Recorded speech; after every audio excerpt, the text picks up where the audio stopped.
Algum tempo atrás eu disse que precisava trazer uma mensagem específica sobre o tema que entendemos devíamos trazer hoje. O tema é palavras que dividem o corpo de Cristo. E você vai entender com facilidade onde queremos chegar com a graça e a permissão de Deus. Deus fez tudo na pessoa de Jesus e nos seus planos eternos para que não houvesse divisão no corpo de Cristo. E foi assim que ele fez o corpo, planejou o corpo dele, o corpo de Cristo, o corpo do seu Filho, o corpo espiritual. 1 Coríntios 12, 24b e 25 diz assim: Deus coordenou o corpo concedendo muito mais honra àquilo que menos tinha, para que não haja divisão no corpo, mas que os membros cooperem com igual cuidado em favor uns dos outros. Então, esse texto nos faz ver que Deus planejou para que não houvesse divisão no corpo de Cristo.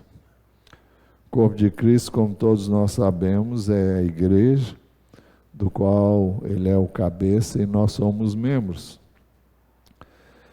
Também as Escrituras nos ensinam que nós devemos nos afastar dos que provocam divisão no corpo.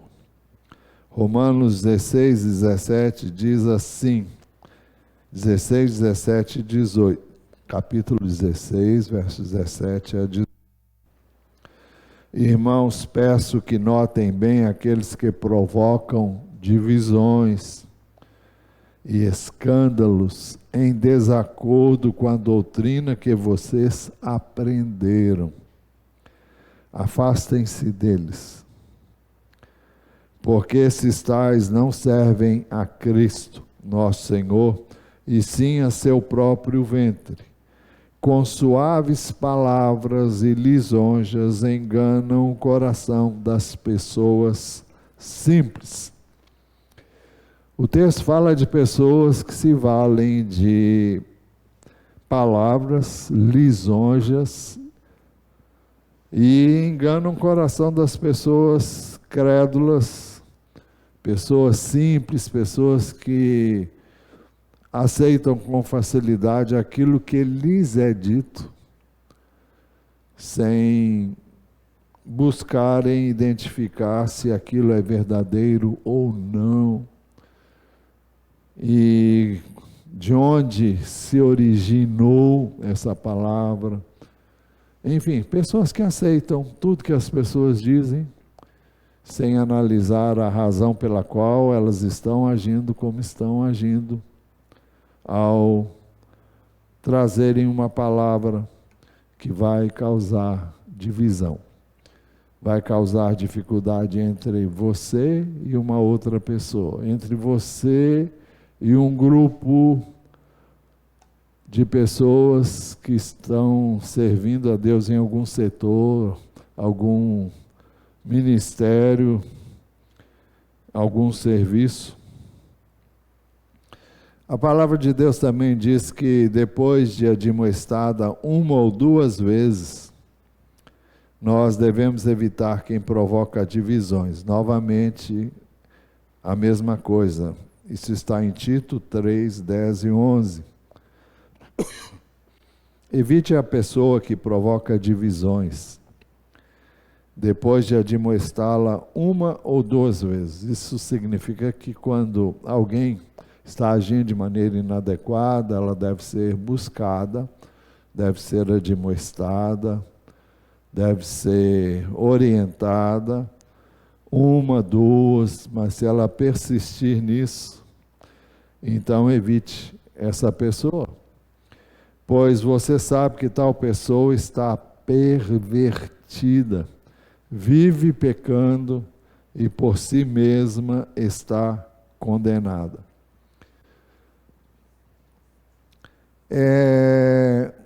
Nós fazemos isso através de palavras, sobretudo as divisões que ocorrem no corpo de Cristo ocorrem como resultado de palavras.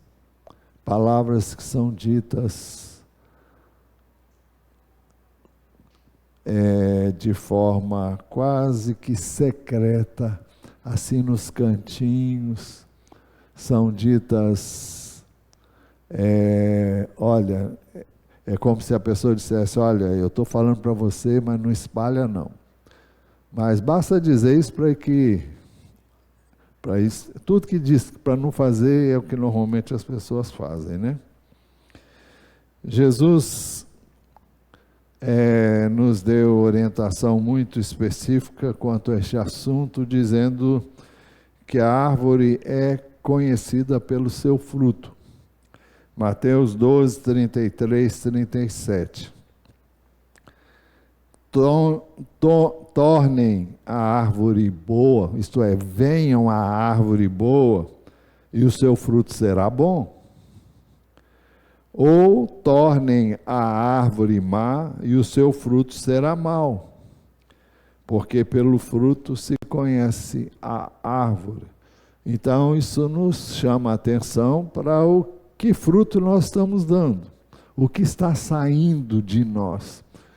E normalmente nós manifestamos o que há dentro de nós através de palavras. Jesus disse ainda, raça de víboras, como vocês podem falar coisas boas sendo maus? Porque a boca fala do que está cheio o coração. Então a boca vai expressar o que você tem no coração. É amor ou é ódio? É uma palavra de bondade ou é de rancor, é de ressentimento? O que essa palavra está revelando que existe no seu coração? Jesus diz, porque a boca fala do que está cheio o coração. A pessoa boa tira do tesouro bom coisas boas, mas a pessoa má do mau tesouro tira coisas más. Tesouro é aquilo que eu e você temos no nosso coração. E o que sai vai revelar o que é que existe dentro de nós. Digo a vocês que no dia do juízo, as pessoas darão conta de toda palavra inútil que proferirem, porque pelas suas palavras você será justificado e pelas suas palavras você será condenado. Então as palavras nos absolvem ou nos condenam, nos justificam ou nos condenam.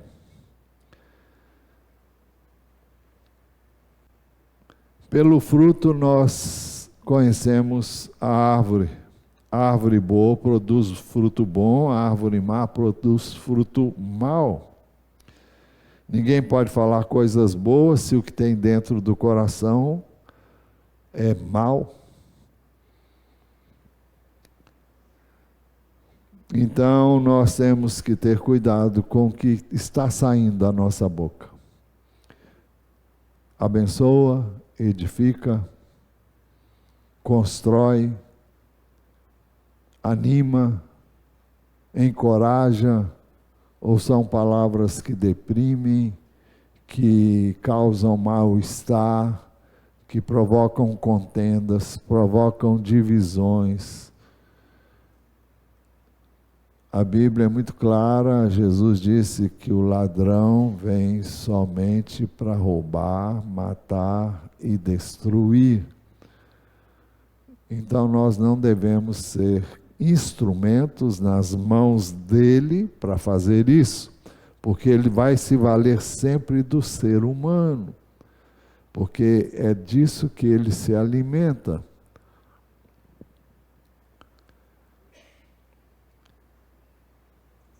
Provérbios 11, 9 fala que a língua tem o poder de destruir.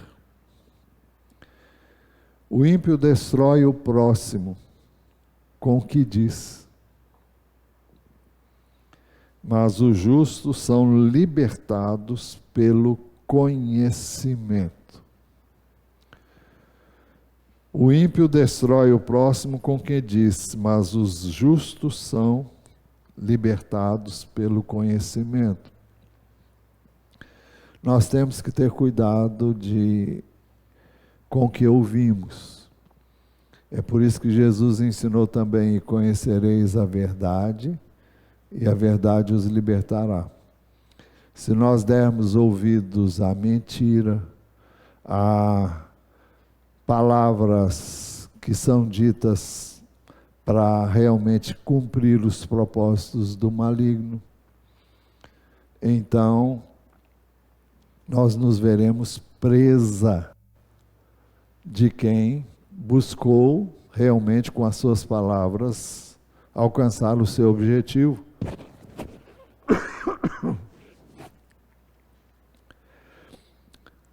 O difamador, diz a palavra também, separa os maiores amigos. Provérbios 16, 28. O perverso semeia discórdia, e o difamador separa os maiores amigos. Por que fulano está falando mal de Beltrano? Não é correto fazer isso. Ninguém deve falar mal de ninguém sem que... Aliás, não deve falar mal de ninguém, né? Mas como eu posso falar de alguém que não esteja presente para que ela tenha possibilidade de explicar-se, justificar o que foi feito e se foi feito? Ela pode contestar e dizer: não falei isso. Aí vai ser a palavra sua contra a dessa pessoa. E a Bíblia diz que o depoimento de uma única pessoa, de uma testemunha, não vale, mas são necessárias duas pessoas para que tudo se estabeleça como verdade. Se alguém disse que não disse e não tem mais uma outra pessoa que diz que ele disse, então não vale. Então nós temos que ter cuidado com o que ouvimos, para não nos tornarmos presa nas mãos de quem está procurando dividir o corpo de Cristo. Muitas vezes conscientemente, outras vezes inconscientemente. O difamador é o fofoqueiro, né? É o mexeriqueiro, quem gosta de fofoca, né? Jesus também disse que uma casa dividida contra si mesma caminha para a destruição. Ele disse: se um reino estiver dividido contra si mesmo, tal reino não pode subsistir. Se uma casa estiver dividida contra si mesma, tal casa não poderá subsistir. Nós temos que entender que a missão do inimigo é a de dividir. E como é que ele divide? Ele faz com que você tenha contenda com alguém, ou que alguém tenha contenda com você. E ele faz isso através de... ou ele sopra no ouvido de um e no ouvido de outro, levando a interpretar mal o que ele ouviu. Hoje no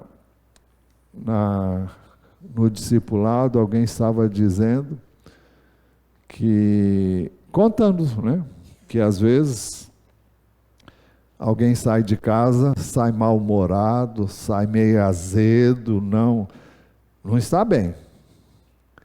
E quando alguém fala alguma coisa que não teve a menor intenção de atingir aquela pessoa, ela já vê como se a palavra fosse dita para ela e interpreta aquela palavra má como mal, e isso já é causa de contenda. Então nós falávamos que quando alguém disser algo que a gente imagina foi falado para nos atingir, eu só posso entender que realmente aquela pessoa teve esse propósito se eu me aproximar dela e dizer: olha, me esclarece, eu ouvi você dizer isso, o que você quis dizer realmente? Só assim eu saberei se aquela palavra foi para mim, foi para me atingir, para me machucar, me ofender. E se for, você tem que perdoar. Ah, mas eu não tenho vontade de perdoar. Não é questão de ter vontade, é questão de escolher perdoar. Porque se eu não escolher perdoar, eu estou escolhendo não perdoar. E quem escolhe não perdoar está escolhendo não ser perdoado por Deus. É isso que Jesus nos ensina na oração que chamamos do Pai Nosso. Então, alguém perguntou hoje também sobre sentir o desejo de fazer. Você não tem que sentir o desejo, você tem que fazer o que sabe que é certo. Amar não é um sentimento, amar é uma escolha. Quando a Bíblia manda a gente amar, é escolher amar. Quando manda perdoar, é escolher perdoar. Você escolhe perdoar, você escolhe amar, e você tem uma atitude de quem perdoou e tem uma atitude de amor. E quando você tem essa atitude que corresponde à sua escolha, o sentimento vem de Deus, vem por Deus. Quando nós escolhemos obedecer, Deus nos capacita para viver o que Ele mandou que eu e você vivêssemos. Então Ele não pede que eu e você façamos uma coisa para a qual Ele não vai nos capacitar. Agora, a atitude eu tenho que ter. Eu escolho perdoar, então vou ter uma atitude de quem perdoou. Eu já cansei de ouvir pessoas dizerem que fulano passou por ela e quando a viu, fez como se não tivesse visto. Ah, passei na rua por fulano e a pessoa me viu porque eu olhei para ela, mas ela não olhou para mim. Bom, eu não vou julgar nenhuma pessoa nem outra. Eu sempre digo para quem me diz coisas como essas: olha, vai lá e conversa com essa pessoa. Pergunta: olha, eu te vi em tal lugar, você me viu? Confronte a pessoa.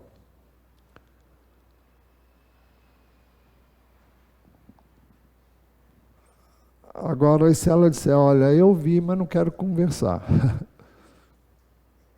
Aí você é levado a continuar amando aquela pessoa, perdoando aquela pessoa e deixando Deus cuidar dela. O máximo que você pode fazer é dizer: escuta, existe alguma coisa que eu posso fazer para que as coisas não continuem assim como estão? Se você sabe que houve alguma coisa no passado, então resolva. E se você tem como resolvido, mas a pessoa parece que não resolveu, pergunte a ela: escuta, aquilo que aconteceu em tal época, você considera como um assunto resolvido? Se a pessoa disser sim, mas você perceber que a coisa não foi resolvida, aí já não é problema seu mais. No coração você tem que perdoar, você tem que escolher perdoar, você tem que escolher amar e seguir em frente, para que você não se torne uma presa do inimigo, para que você não fique preso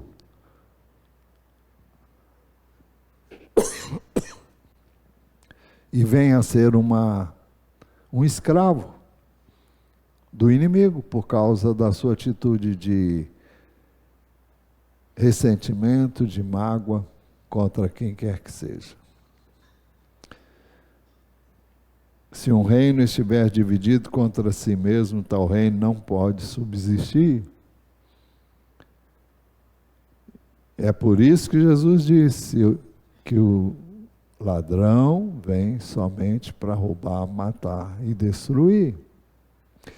Deixa eu lembrar você do seguinte: o contexto de Jesus é que ele é o bom pastor. João 10. E ele diz que ele entrava pela porta. O bom pastor entra pela porta. Mas o ladrão é aquele que entra por outro lugar. Como é que Jesus entrou nesse mundo? Jesus entrou nesse mundo se fazendo homem. Veio como ser humano, entrou aqui como todo mundo entra. Ele veio com um propósito, cumpriu o propósito dele e voltou para o Pai. Como é que o ladrão entra? Ele vai se valer do pó, porque ele come pó todos os dias. E quem é o pó? É a nossa carne. Então ele cutuca a gente com vara curta. Às vezes você é cutucado, você vai aguentando, e se você não buscar Deus e clamar a Ele, você vai acabar cedendo e agindo como não deveria agir, porque Ele vai cutucar o tempo todo. Então nós não temos que dar espaço, temos que orar, vigiar e orar. Jesus disse: vigiem e orem, para que não entreis, para que não caiais em tentação. Eu sei onde está o texto, mas eu não sei se a palavra é exatamente essa. Mas está em Mateus capítulo 26. Jesus está ali no Getsêmani. E os seus discípulos estavam dormindo. E ele diz para eles: olha, será que vocês não podem vigiar, não podem vigiar comigo nem uma hora sequer? E aí é que ele vem com este ensino, se não me engano é o verso 41,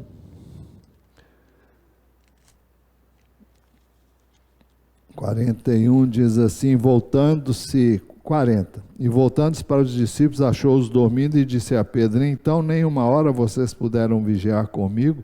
Vigiem e orem, para que não caiam em tentação. O espírito está pronto, na verdade, mas a carne é fraca. A carne nunca estará pronta para obedecer a Deus, para resistir. Então é preciso que nós vigiemos, oremos, fortaleçamos o nosso espírito para não cairmos. É fácil cair, é muito fácil. Basta você achar que não cai, que você vai cair.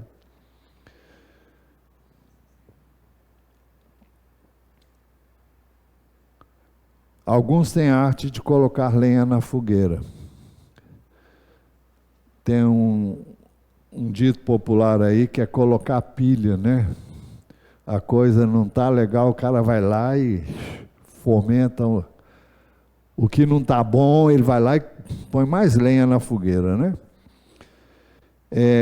Provérbios 26, 20 e 22 dizem assim: sem lenha o fogo se apaga, e não havendo difamador, cessa a discórdia. O que o carvão é para as brasas e a lenha é para o fogo, o briguento é para acender uma discussão. As palavras do difamador são comida fina que desce para o mais interior do ventre. O fofoqueiro gosta de fofocar. Ele gosta de fomentar.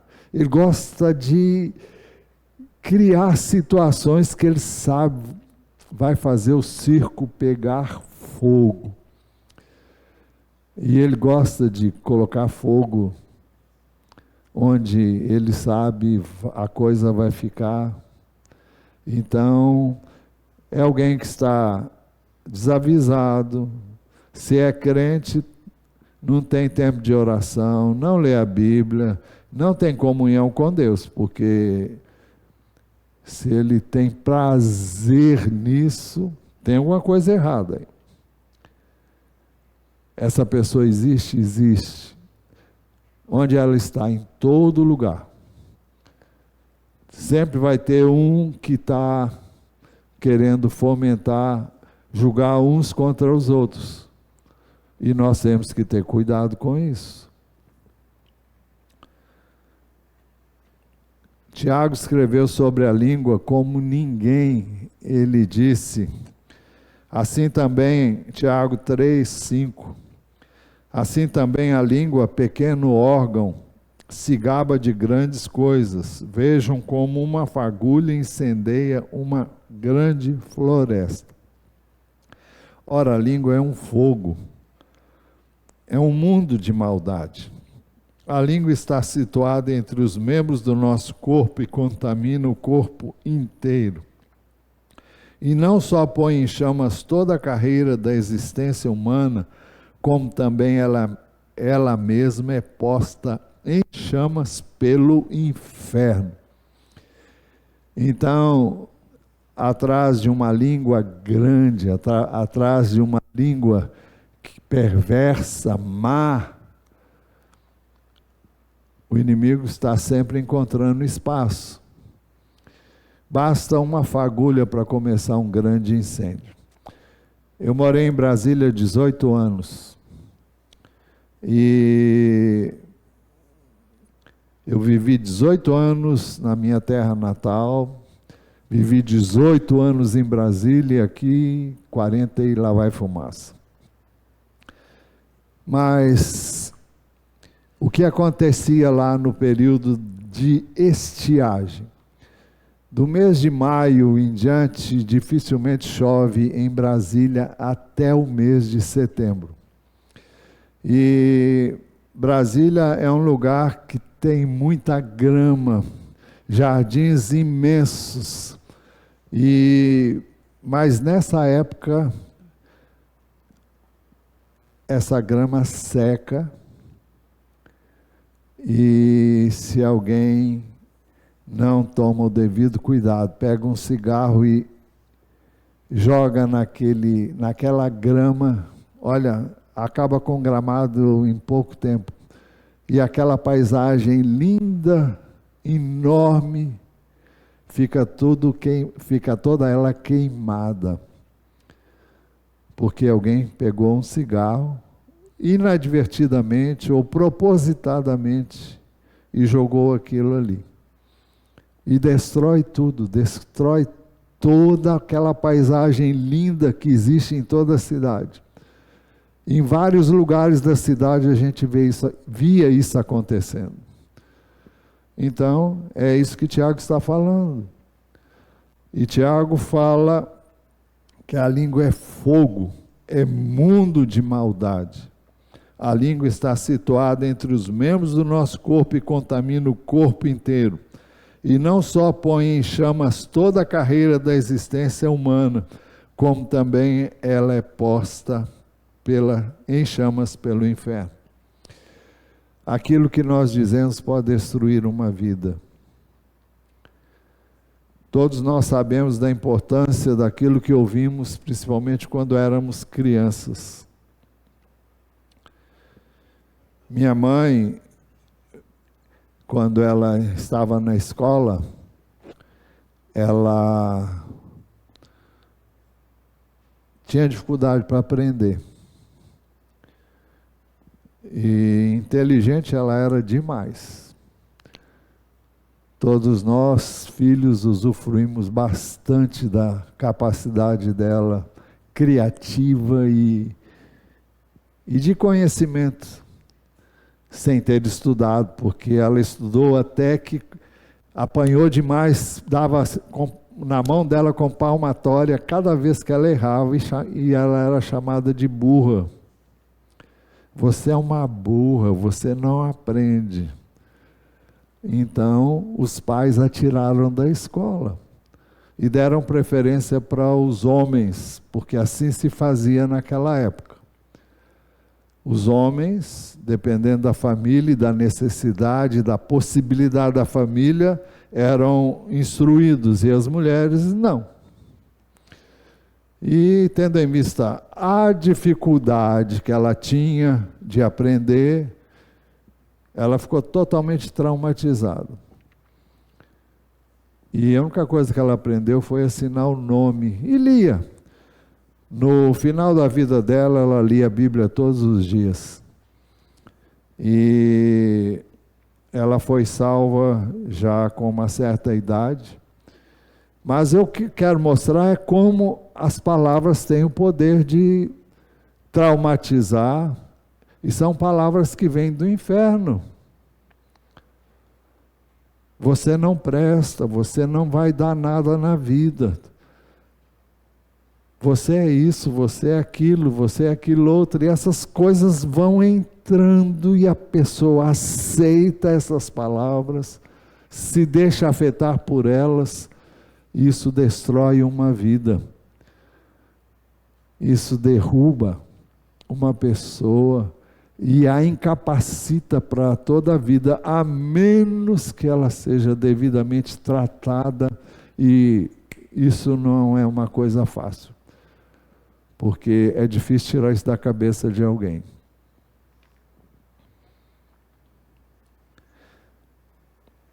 A Bíblia diz que, eu já falei isso tem 1 ou 2 semanas atrás, que existem 7 coisas que Deus odeia, e a 7ª Ele odeia ainda mais. Provérbios 6, 16 e 19. 6 coisas o Senhor Deus odeia, e uma 7ª a sua alma detesta: olhos cheios de orgulho, língua mentirosa, mãos que derramam sangue inocente, coração que faz planos perversos, pés que se apressam a fazer o mal, a testemunha que profere mentiras e o que semeia discórdia entre os irmãos. E o que semeia discórdia entre os irmãos.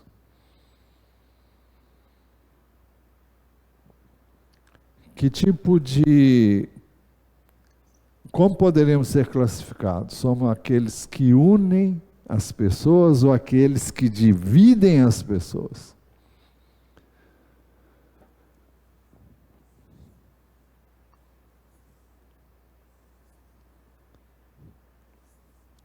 E o que semeia discórdia entre os irmãos. É a 7ª coisa que Deus mais detesta.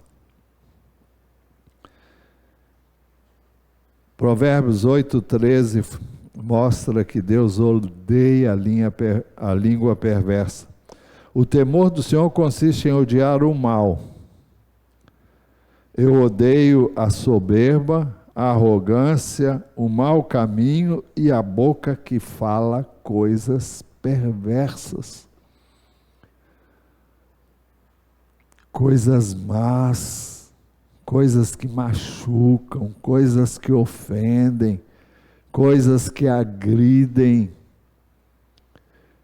coisas que colocam umas pessoas contra as outras.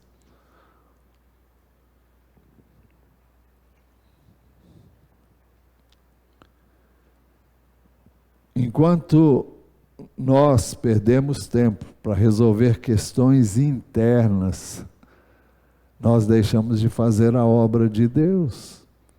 Nós fazemos com que pessoas que podiam ser operosas se tornem inoperosas, inoperantes. Elas deixam de servir, deixam de estar onde deviam estar, porque alguém falou alguma coisa que neutralizou todo o potencial que Deus deu para aquela pessoa servir e ser uma bênção.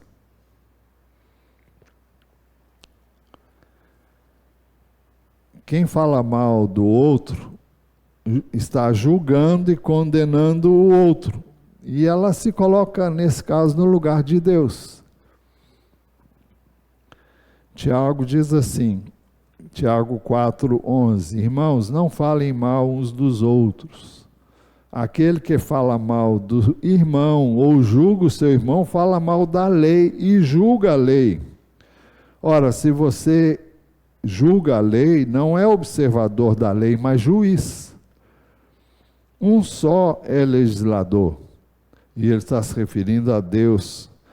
Um só é legislador e juiz, aquele que pode salvar e fazer perecer. Mas quem é você para julgar o seu próximo? Aqui diz, aquele que fala mal do irmão ou julga o irmão, fala mal da lei. Por que fala mal da lei?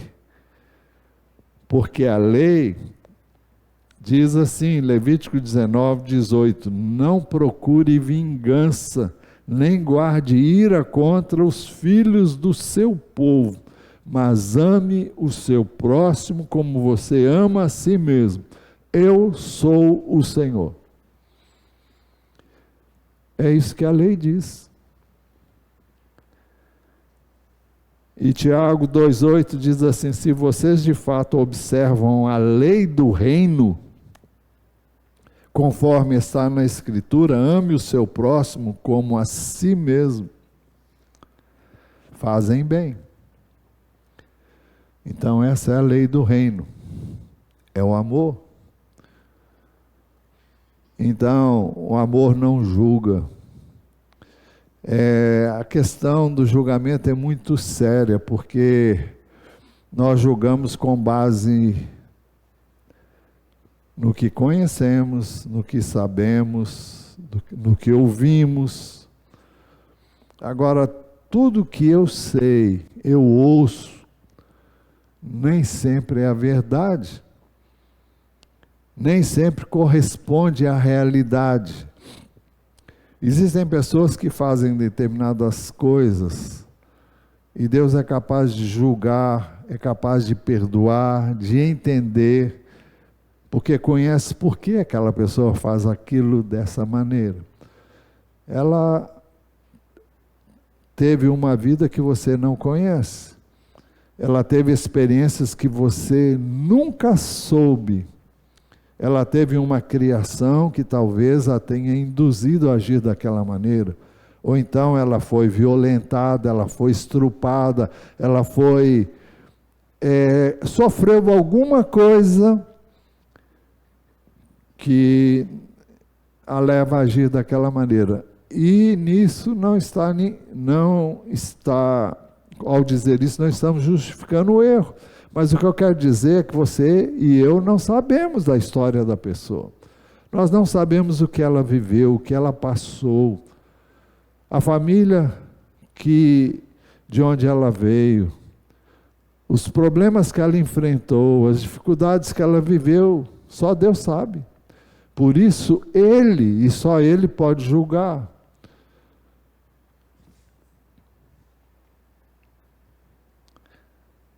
O julgamento traz juízo de Deus sobre quem julga. Mateus 7:1. Não julguem para que vocês não sejam julgados, pois com o critério com que vocês julgarem, vocês serão julgados. E com a medida com que vocês tiverem medido, vocês também serão medidos. Por que você vê o cisco no olho do seu irmão, mas não repara na trave que está no seu próprio? Ou como você dirá ao seu irmão, deixe que eu tire o cisco do seu olho, quando você tem uma trave no seu próprio? Hipócrita, tira primeiro a trave do seu olho, e então você verá claramente para tirar o cisco do olho do seu irmão. Olha, o julgamento é uma característica de quem pensa que ele é isento. Ele nunca errou, ele nunca erra, e ele é a perfeição em pessoa. Só aquele que sabe que é pecador, é falho, é miserável, é indigno, só aquele que foi perdoado por Deus e sabe que Deus é bom, que Deus é misericordioso, que Deus é compassivo, que Deus é um Deus de entranhas de misericórdia e que Deus é amor, porque já vivenciou o amor de Deus, mesmo tendo feito tantas coisas erradas. Só assim é possível você ver a outra pessoa com amor, com paciência, e ver a pessoa como você entende que Deus te vê.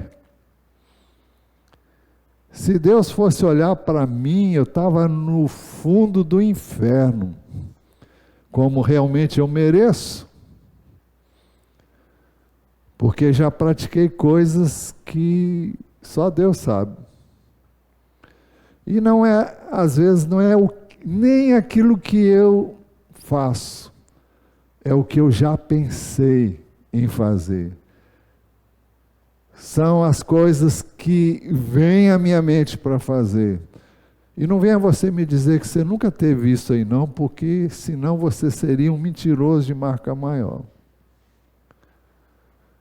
Porque tem certas coisas que eu fico imaginando, meu pai, como posso pensar uma coisa dessa? Mas vem o pensamento.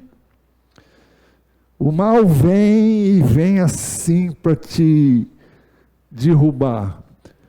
E se não é Deus na vida da gente, não tem jeito não. Eu e você também temos potencial para fazer tudo que as pessoas que estão numa cadeia condenada por N crimes, todos nós poderíamos fazer. Nenhum de nós aqui seria isento. Eu não faria isso. Faria sim. Eu faria, qualquer um de nós aqui, dependendo da circunstância e da situação, faria sim. Nós temos um potencial para um mal que nós temos que reconhecer que existe dentro de todo ser humano. É por isso que Deus encerrou todo mundo debaixo do pecado, para que fôssemos salvos pela graça por meio da fé em Jesus. E essa graça é de uma dimensão e de uma enormidade incrível. Eu amo essa graça, eu amo Deus que me concedeu a graça de ser perdoado. Nada se iguala a ela.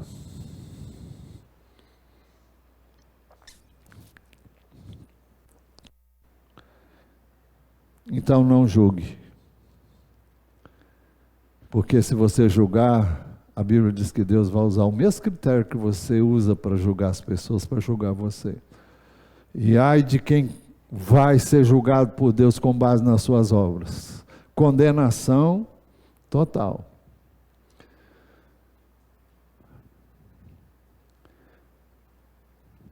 Então, se você tem algo contra alguém, vai lá e fala com essa pessoa. Defenda Provérbios 25, 9 e 10. Eu já estou caminhando para o fim. Meu Deus, isso aqui dá mensagem. Eu acho que é melhor parar por aqui.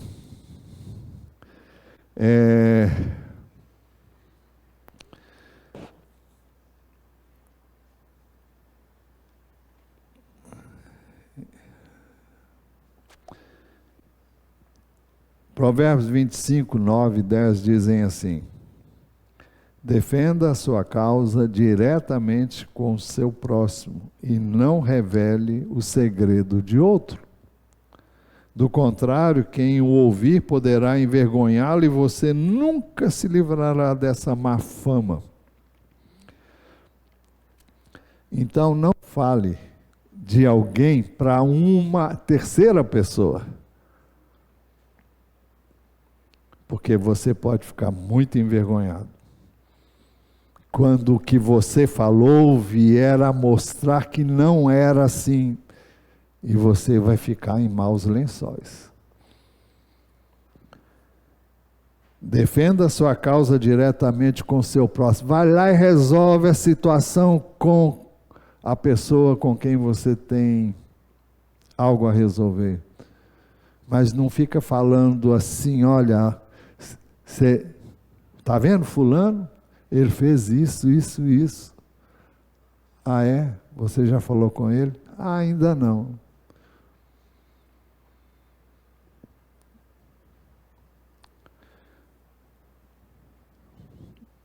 Jesus nos ensinou a tratar com o outro, com o pecado do outro diretamente com ele.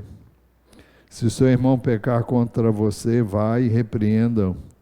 Em particular, se ele ouvir, você ganhou o seu irmão. Mas se não ouvir, leve ainda com você uma ou duas pessoas, para que pelo depoimento de 2 ou 3 testemunhas toda a questão seja decidida. Quem sabe ele se deixa persuadir. Você falou, ele não deu ouvidos, mas você leva 2 pessoas que não sejam fofoqueiras e que realmente estão empenhadas em restaurar essa pessoa e não em vê-la pior do que ela já está. E agora, se ele se recusar a ouvir, buscou uma vez você e ele, depois você levou mais 2 pessoas dignas, idôneas. Se você orou, se você buscou a presença de Deus e foi falar com essa pessoa,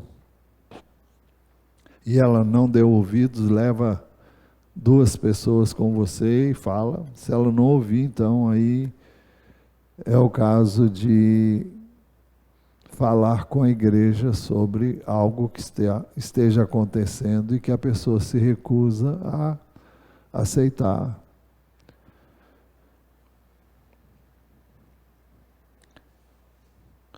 Bem, eu vou parar por aqui.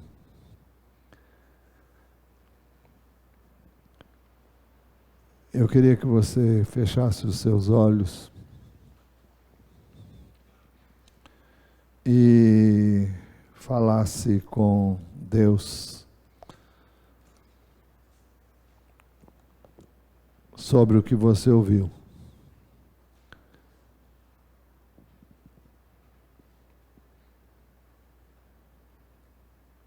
Deus é Deus bondoso, misericordioso,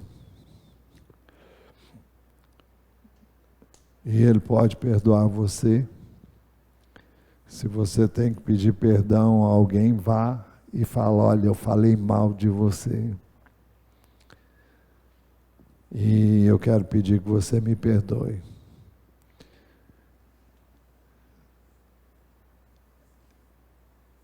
Se você falou mal para 10 pessoas, você vai ter que buscar as 10 pessoas e falar com uma por uma.